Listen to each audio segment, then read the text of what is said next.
সালামু আলাইকুম ভাইরে ভাই, পে স্কেল নিয়ে একটা ভিডিও আপলোড করেছিলাম। আপনাদের সবার কমেন্ট দেখে আমি অবাক হয়ে যাচ্ছি। সবাই শুধু গালাগালি করতেছেন। লাস্টে সরকার কি করলো? মূলত একটা ঝুলাই দিল। বাস্তবায়ন হবে কি না এটা এখন সন্দেহের বিষয়। তবে এটা বাস্তবায়ন, পে স্কেল বাস্তবায়ন হলেও এত উচ্চবিলাসী পে স্কেল বাস্তবায়ন মেবি হবে না। কারণ সবকিছু তো একটা ব্যালেন্সের বিষয় আছে। আপনি উচ্চবিলাসী পে স্কেল ঘোষণা করলেন আর দেশের অর্থনৈতিক অবস্থা ভঙ্গুর, আর আপনি ঘোষণা করলেই সেটা বাস্তবায়ন হয়ে যাবে, বিষয়টা তো এত সহজ না। এই পে স্কেল বাস্তবায়ন হলে 11 থেকে 20তম গ্রেডের তার কোনো সুফল আসতো না, বরঞ্চ আরো বৈষম্যের সৃষ্টি হতো।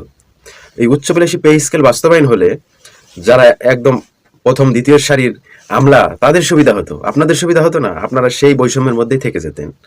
একটা বিষয় কি ভালো হয়েছে, পে স্কেল বাস্তবায়ন হয় নাই, ভবিষ্যতে তো বাস্তবায়ন হবে, সেটা সব দিক বিবেচনা করে বাস্তবায়ন হবে। এরকম আমলাদের সুবিধা বৃদ্ধির জন্য উচ্চবিলাসী পে স্কেল হয়তোবা নির্বাচনী সরকার বাস্তবায়ন করবে না। তারা হয়তোবা সবকিছু বিবেচনা করেই পরবর্তীতে এই পে স্কেল ঘোষণা দিবে।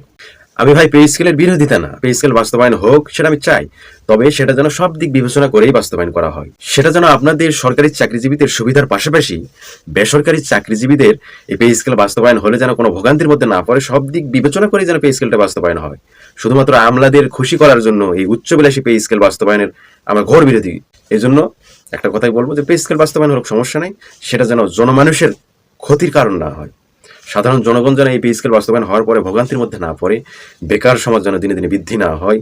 সবকিছু বিবেচনা করে, দেশের অর্থনৈতিক পরিস্থিতি বিবেচনা করে, সবকিছু বিবেচনা করে যেন এই পে স্কেল বাস্তবায়ন করা হয়, এটাই আমরা চাই। আমরা ভাই পে স্কেলের বিরোধিতা না বা বিরোধী পক্ষ না, পে স্কেল বাস্তবায়ন হোক এটা আমরা চাই।